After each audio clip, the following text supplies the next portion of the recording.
Thank you so much for joining us. Thank you for having me. We were just joking around because I think in the past 24 hours you did 487 interviews. Approximately, yes, in 10 different cities. And in the last interview, your mouth's still on fire because... Yeah, I just had a habanero pepper, so if I'm breathing funny, it's because of that. So wait, so there's always a lot of small talk, and I kind of hate small talk. Like Okay. Whether I'm out and about at a bar or a dinner or in an interview. So we're going to play a quick game called Big Talk. Oh, okay. So it's just going to be 3 random Clever. questions, but you're in control Okay. of the game. So There's no peppers involved, right? oh, that one's a pepper nothing. Okay. Okay. What were you doing the last time you lost track of time? That's a good question. Well, I would take credit for it, but it's a game. So. Okay. Well, thank you, game inventor. The last time I lost track of time, I don't remember. What were you doing the last time you lost track of time? Let me think. What was You I? answered, then I I'll like think. how you did that. So you flipped it back on me. I flipped it back on you. The last time I lost track of time, I was probably hanging out with my mom. Because I feel like life's so crazy and you're always running around like a maniac. Yeah. And then when I get home to my mom's house, I'm just like, oh, I can sit back and relax on my couch and just chill out. I love that. I think it was a couple weeks ago. I was in Italy.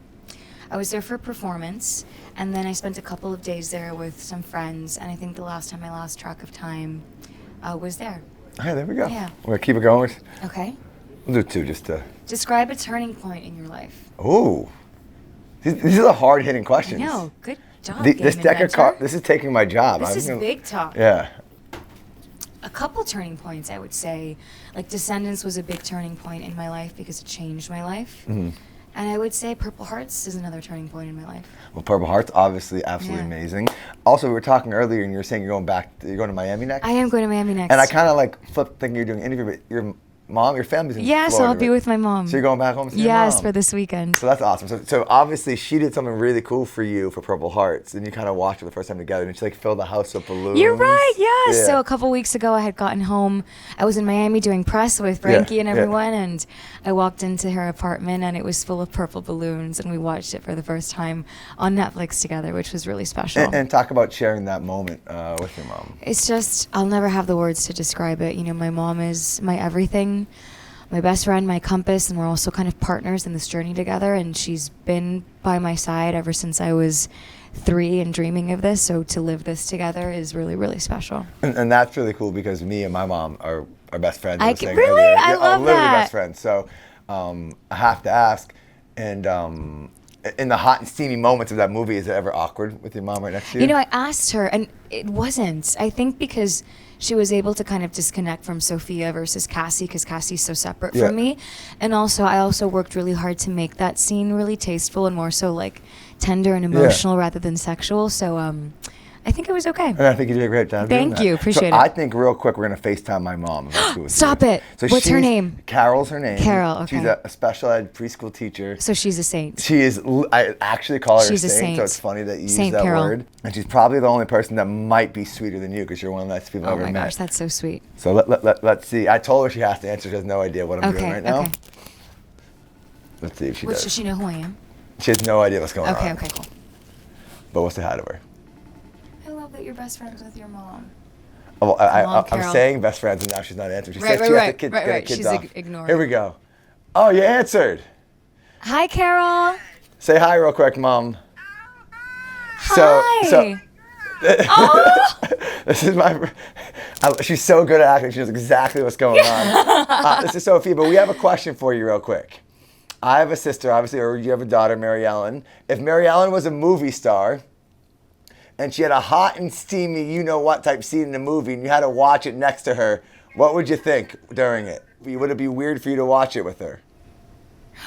Oh, no. Yeah? You said what? Yeah. It'd be weird. Now, what about if it was me? No? So just for Mary Ellen. Well, I mean, if I knew it was make-believe, See? I don't know. Yeah. If I knew it was make-believe, yeah, I guess I don't think I want to watch it with either of you. All right, well, we love you. Thanks, Carol. Have a good day teaching, and welcome back to school. Have a great day. Wait, Linda, show them what I have on my back. I'm working. Oh, you have our the bag that you backpack. got from San Diego. All right, Oh, Mom, we love you. beautiful. Bye, Carol. Bye, Mom. Bye. Bye. Mike, that is so sweet. Oh my God, she was so funny.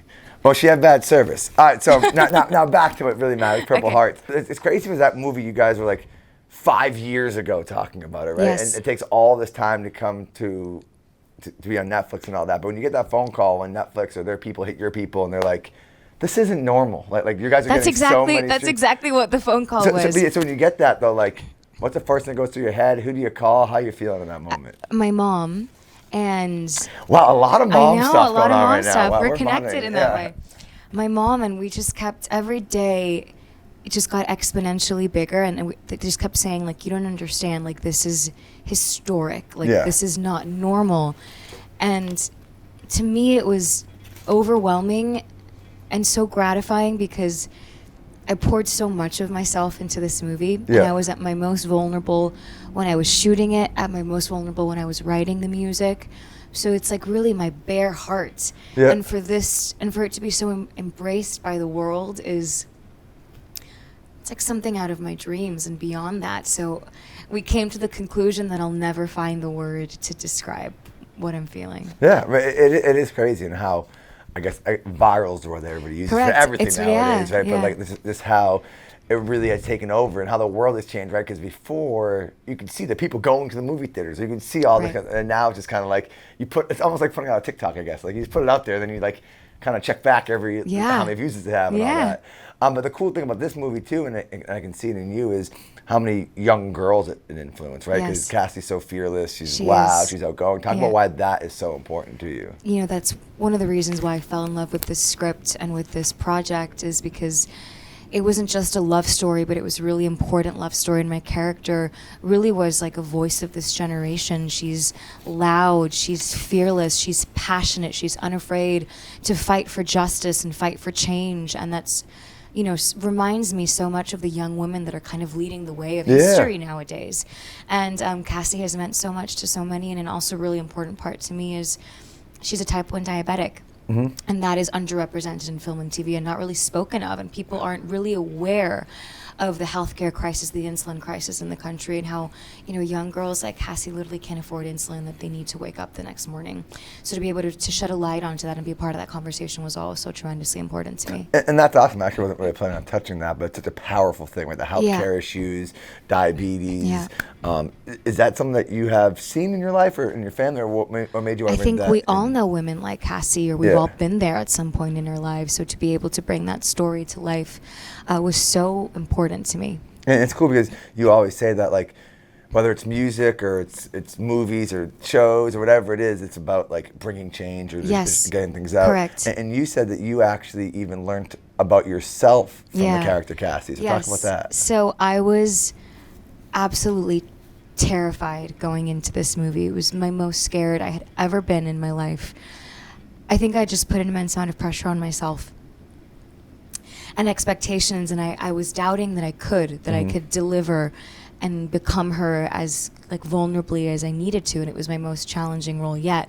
And also the pressure of being an executive producer writing the soundtrack. I was like, who said that I could do this? And that's dope too, because people don't realize, people who passively watch that movie, who might not be like a super fan, they don't realize that you had your hands in every part of that. Every part of it, Yeah. yeah, in developing the script, everything. So the pressure was most definitely on, as they say, and I was so scared. And I remember my director telling me that I had to embrace the fear and kind of walk into set every day and carry it with me. And I remember in becoming Cassie, she was so fearless that she reminded me of the little girl inside of me who always was fearless, who believed that I could do anything. And it changed me, and I'll always take that with me. What gave you that feeling inside you as a little kid that said, like, I can do anything? I don't know. Yeah. I think it was my mom's belief in me. Like, my mom always believed that I could do anything, that nothing was impossible, and I grew up believing that wholeheartedly. Yeah. And then when you get older, you get a little tainted, right, by life. Yeah. And then Cassie kind of brought that out of me again. It is amazing how you keep coming back to your mom, and I know. just how powerful having a figure like that in your life can Yeah. really change the person you She become. always laughs because all of my interviews become about her, and she's like, Sophia, please don't See, I mention thought me this was this a time. I thought this was a unique connection, man. Nothing. Oh, it is unique because you feel the same way about yours. Not everyone feels that way. Yeah, there we go. Yeah. So the character Luke, Yeah. Nick was your first choice to be that. Why did you want him so bad, and why did you see Nick as the Luke to You know, it Cassie? was really interesting to be a part of the casting process from the other side of the camera, to cast people. And we read a lot of really amazing actors and a lot of amazing actors that really wanted the role. And for me, you know, I had been dreaming of this relationship and of Cassie and Luke for like 4 years before I started casting. And the chemistry was just the heart and soul of the movie, because these two people, you know, you had to feel how badly they wanted each other, but how much they hated how much they loved each other. So it had to feel like fire. And Nick and I had incredible chemistry through Zoom, and that's rare. Yeah. And something just clicked when we were on camera. It almost like it was effortless. Like we were just kind of having a conversation and we weren't acting. And I didn't have that with the other actors. So I was always kind of rooting for him, and it worked out. Yeah. And it shows. So the chemistry was so great. The show was obviously, I mean, an overwhelming success, breaking all kinds of records, and we can go on and on with all the stats. Do you feel like there will be a part 2? Have you ever talked about it? Anything is possible. Obviously, it's so beautiful that fans are hardcore demanding a part 2. So, you never know. This movie is based on a book, and the book ended with this movie. So I think it would have to be a hell of a story for us to do a part 2, because you don't want to ruin something that's, so beautiful. But anything is possible. And then, so the soundtrack, obviously, you have so much music on, which is such a cool thing for you to connect basically all your worlds to collide. But before we talk about your single, but like the Sweet Caroline remix, because that's so big here in Boston. Well, actually, I think it's big everywhere, obviously. But like at Red Sox games here, they play them all the time. What made you guys want to make that like little indie rock remix? So, it was cool to be a part of making a soundtrack, because I really wanted to make sure that the music tracked our character's evolution and kind of grew with her. And in our story, Cassie is, she starts off kind of really hardcore and closed off, and even though she's really vocal, believe it or not, she's really scared to sing her own music. She's kind of scared to open up like that. So in the beginning, she sings covers. And we were thinking, okay, what would be a cover that you could imagine this singer in an indie rock band singing at a bar in San Diego, like a Marine military town.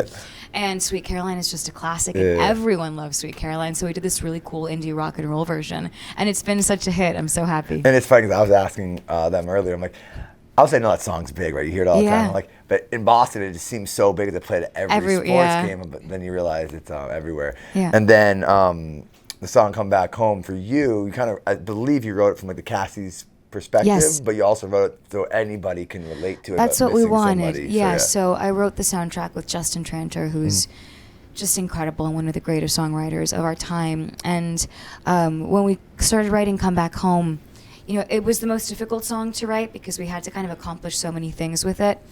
It had to be essentially a love song, but it was too early in the film, right, for Cassie to confess her love to Luke.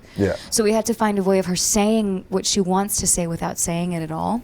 And our director, Liz, kind of gave us the guidance of what about a song about the concept of come back home? He's overseas, and she realizes she's falling in love with this man, and all she wants is for him to get back home safe.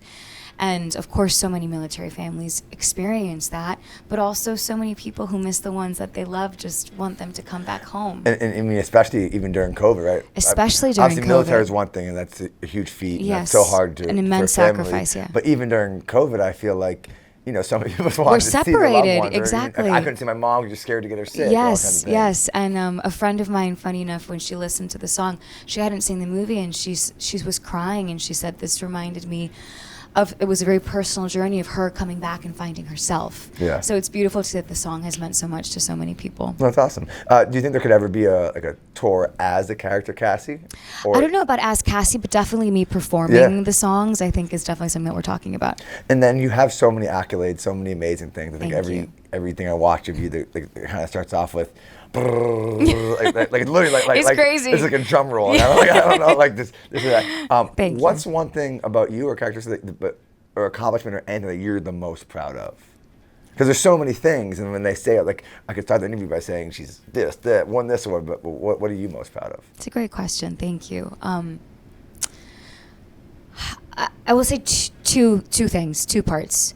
I think as an artist, I'm most proud of being able to make art like Purple Hearts that is really moving people, and people are connecting to it in a really deep and tangible way, because it's the power of being able to make art is connecting us and breaking down barriers and just being human beings. And then I would say I'm most proud of being a UNICEF ambassador and being able to use my voice to actually make a difference in the world and to make real change is the greatest honor of my life and something I take really seriously. And that's cool you touched on that. So UNICEF is something that like I remember from growing up, right? Because Yeah. always in school we donated Yeah. things to UNICEF. But explain real quick to everybody how UNICEF helps the world. Oh my gosh. Well, UNICEF is one of the most important and historic foundations in the world.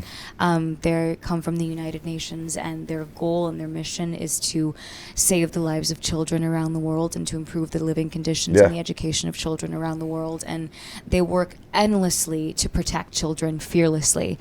And as one of their ambassadors, my job is to use my voice and my platform to help UNICEF in any way that I can. And where my heart and my focus lies is particularly in the education of young women. There are so many girls around the world who are stripped of their right to an education. You know, we don't think twice about it in the United States because an education is given to us. It's a right. Yeah. But so many girls don't have that right, and without an education, they have no voice, they have no life or future. So working with UNICEF to ensure that no girl is ever denied her right to an education. That's amazing. And I love how passionate you are about that. And I'll kind of wrap things up with, we started by saying you've done 9,000 interviews, right? But you do a great job of being present and in the moment. Thank you, Mikey. Which I think is like such a powerful thing. What makes you so good at that? I think others could benefit. That's a good too. question. I enjoy it. I'm grateful for every interview, and I love talking about what I get to do and the art that I get to release. So I think I genuinely enjoy it. That's awesome. Well, we appreciate the time. Thank I'm happy you. I didn't give you any peppers. You met Mommy V. I met Mommy V. My tongue feels better. Okay, see? So we're good. This has been great. The conversation helped us. Yes, it helped. Thank It you healed. Again. Congrats on the continued success. Thank you so and we look much. forward to seeing you in Boston, not in the Zoom again soon. Thank you so much. Boom. Thank you very much. Too bad my mom's internet wasn't much better. That was a little